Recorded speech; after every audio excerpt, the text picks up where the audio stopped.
I am not your guru, but I can be your friend. And I think it's important that we discuss some of the critical components of some of the personal challenges that people go through when it comes to credit repair. The biggest thing is that you have this whole journey ahead of you, and you have to think about some of the best ways possible without really neglecting yourself, your family, and those that you love in reference to the struggles you're going through. It's very hard not to drag them in. You want to keep them far from the problems. And what happens is, we're just so caught up with daily activities and personal financial challenges and issues that we kind of automatically drag them in without, any consequence in ourselves trying to avoid that. It just becomes difficult. And today, really, I wanted to deep dive on some of the things that, I see a lot. And I want to take my time to really communicate with you guys in reference to the challenges on a personal level that you may have or you may be going through as part of your credit repair and wealth building journey that is uncommon. And unfortunately, everybody goes through these challenges, but they're unwilling to participate in a conversation to give you some sort of level of comfort or some sort of sympathy towards the situation that you're going through. So what I wanted to do is really address this video to you. I want to talk to you. If you're listening to this video and you're right now going through a challenge or personal issue, whether it be financial or not, I want you to take a listen, because what I'm about to share with you might help you, right? You might find some solace in whatever my discussion is with you today. You might find some comfort knowing that you're not the only one out there that's going through this, and I completely understand you. And those people around you, you don't want to hurt them. You don't want to bring them into the pain that you have. But there are certain things that you can do. So you're not alone, first and foremost, just to let you know. And today we're going to go ahead and bring you some idea on how you can find comfort in this conversation. So I hope you stay around and listen until the end. So I think that the biggest thing I've seen on a personal level, a lot of people are trying to hide from their beloved ones, their ones that they feel closest to, or the ones that they love most, is the bills, right? Financially, what's happening is it's catching up. It's a lot. And unfortunately, what's happening right now is that a lot of people don't want to bring their loved ones into the situation. They're too ashamed to admit the fact that they're not in the position to do certain things that they have to do by obligation. They feel they have to do it, right? So there's a couple of weeks ago, I did a video, I think 2 weeks ago or so, and we walked into the park in Montreal, and I discussed that we have to let go of materialism. Now, when it comes to bills and things that you have to pay, there's a lot of things there that we feel almost automatically obliged to do. We love the people around us. We really want to take care of them. We want to go deep into it, but unfortunately, it's taking a toll on a personal level for a lot of you guys, right? So what I'm saying is, you want to get all the greatest and coolest toys, and you want to give it to the loved ones, including your children, your spouses, your parents, whatever the case. And it's not always easy to do. It's not always easy to do, and what happens sometimes is you kind of have to overstretch your capabilities in order to reach for that. When you do that, you're positioning yourself to get hurt. Now, you may believe in your abilities to earn. We have no doubt about that, and I want you guys to know I want you to earn as much as possible, build your wealth.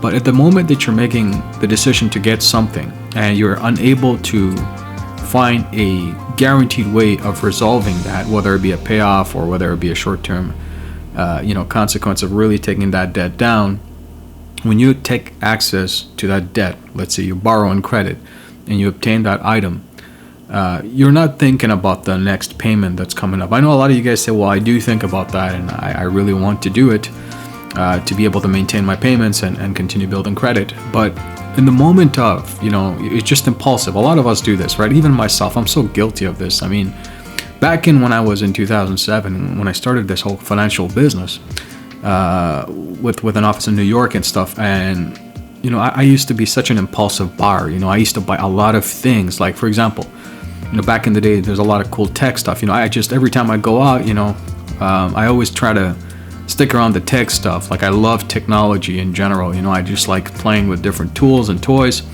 and I was addicted to tech stuff. So every time something new came out, I want to get access to that. I want to really buy it, right? Now, albeit I had the financial capability to pay, I never really thought about the use of having all these extra stuff and really putting it to limited use, not really using it on a day-to-day activity. Now, it's obvious, a lot of people have a lot of tech gear at home and we just leave it there. And the reason I'm saying this in relations to some of the sacrifices that you need to make is because when I used to buy these tech stuff, the biggest thing for me right now was instant gratification. I wanted to feel so good about myself just getting it right away.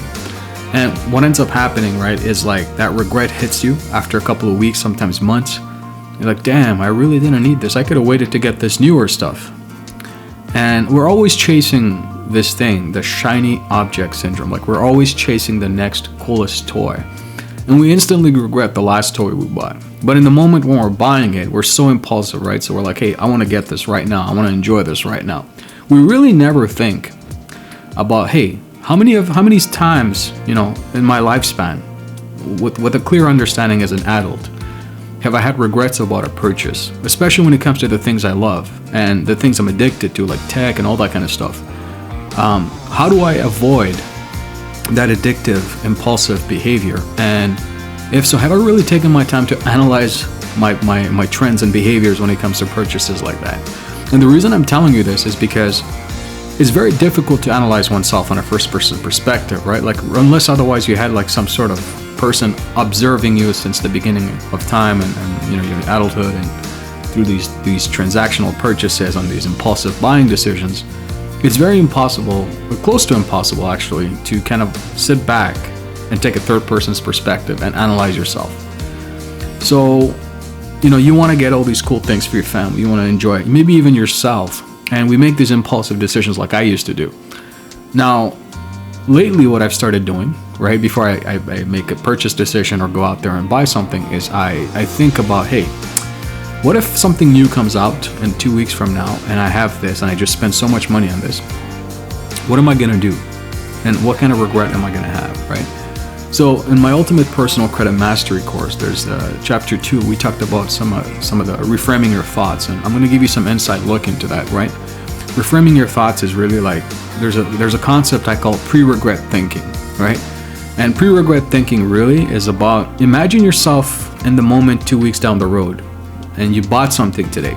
Imagine yourself 2 weeks down the road, the regret you have because something new came out that's better than this. How do you feel right now about yourself, right? Do you regret what you just bought? Right? Do you wish you haven't bought that? What would you do differently?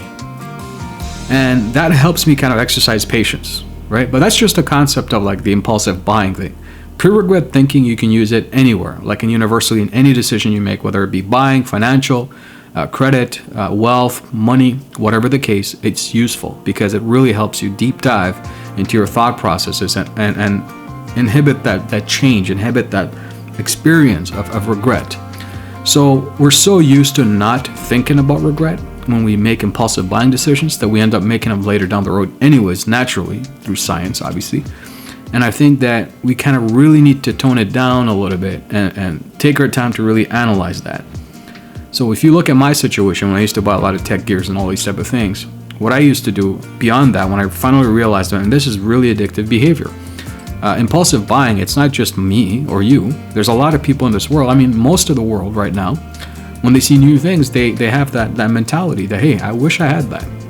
It's a common thing. It's normal. It's absolutely human being to do that.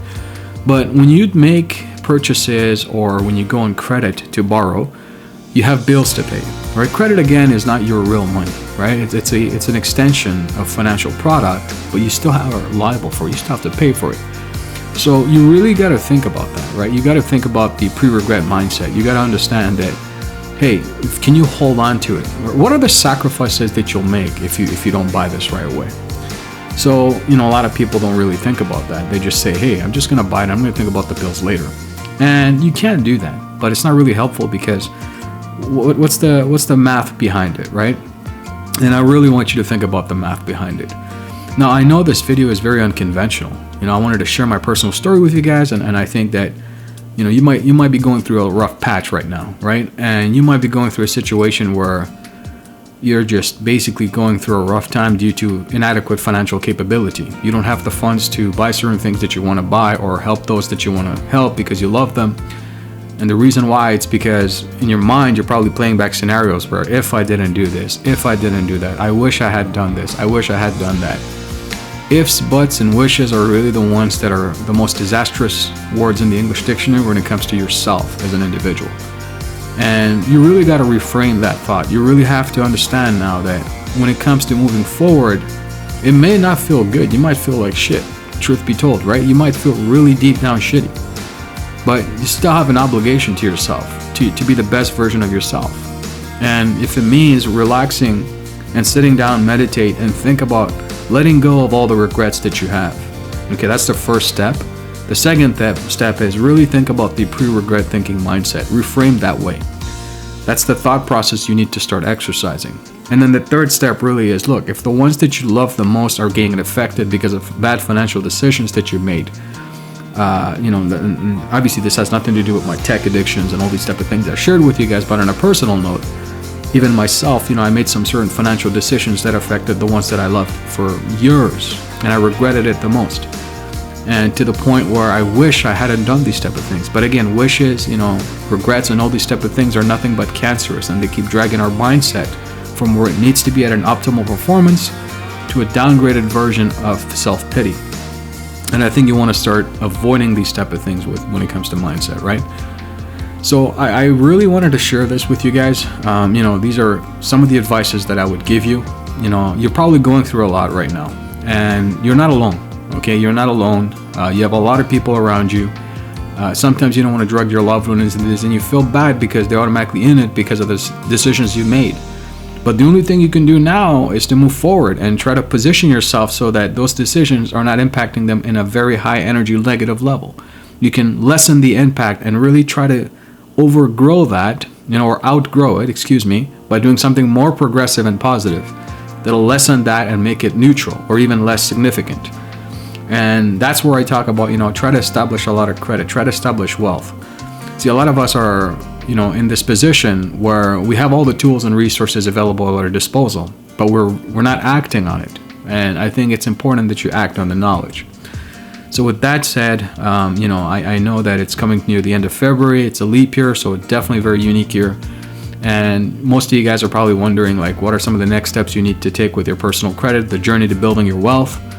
And I strongly encourage you guys to literally, deep dive into this channel, learn all the material that I share with you, because I think you can learn a lot. And if you're really serious, about upgrading your knowledge when it comes to personal credit, it's a universal thing. It's evergreen. Credit's going to be there until the end of history, most probably. And I think it's very critical that you really take your time to learn it well. And that is why I've designed my course, because I believe that outside of the regular information that I share on YouTube on a general perspective and have conversations with you guys, as an educator first, I believe primarily in educating you with most premium level of knowledge that you can attain. Again, I need to make a living. I need to support this channel. I need to make sure that you guys are given all the right content and information. And for me to do that, I need to offer solutions that are universal to you, that are evergreen, and that's going to help you grow into the position that you need to be. So that's why the Ultimate Personal Credit Mastery, the 2.0, I believe, is a very good tool for learning credit. And we talked about mindset. We talked about the pre-regret thinking, some of the personal challenges that you might be going through. And the first 5 lessons is really designed to help you overcome some of those obstacles. And I think that you can greatly benefit from that if you did take the course. And once again, I know it's very different from credit and wealth. We didn't talk much about it. We talked about the regrets, the decisions that we made on a very blunt level, right? We didn't really go deep into it because I don't want to bore you with a lot of material here. But I hope you enjoyed this video. I really want to do a heart-to-heart like this once in a while, like I promised you guys. And I want you to really think about what I said today, okay? I know that you might be struggling. The loved ones that you have may be dragged into a situation you don't want them. But like I said, you can outgrow that by doing the positive stuff that makes that look useless or less than significant. And I think the best way to do that is really to practice some of the positive level thinking, some of the positive wealth building attributes that you can have embedded in your lifestyle. And just be happy, right? Like, there's no point of being miserable in this life with the negative stuff. This life is not worth you being miserable, right? If certain things happen, you can't control it, why regret it, right? Just continue and try to do certain things the way you can. Optimize your day-to-day activities. It's not easy. You're not a robot. You're a human being after all. You probably go through a lot of emotions and feelings. We're all human beings, right? I really want you to take it easy, okay? Relax, take a deep breath, meditate if you have to. Think about what I just said to you. You're not alone. We're here for you. I'm here for you.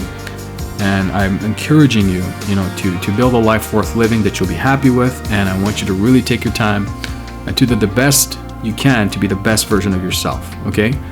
And if you have any questions, or if you feel deep about what I said today and you're really connected with that, leave a comment below on the video, on the bottom of this video. If you liked what I said, give it a thumbs up. If you didn't like it, give it a thumbs down. I don't mind. I'm here to give you guys the best information I can. If you enjoyed what I said, share it with those that you feel would benefit. If you're new to this channel and you haven't subscribed, typically we talk about finance and credit and wealth, and sometimes we do a heart-to-heart. Consider subscribing and turning that bell icon on, so every time there's a new video, you'll be first to be notified. And with that said, I hope you have a good rest of your day. Enjoy, and I'll talk to you guys next time. This is your guide and mentor and friend, Ali Tarafdar. Bye for now.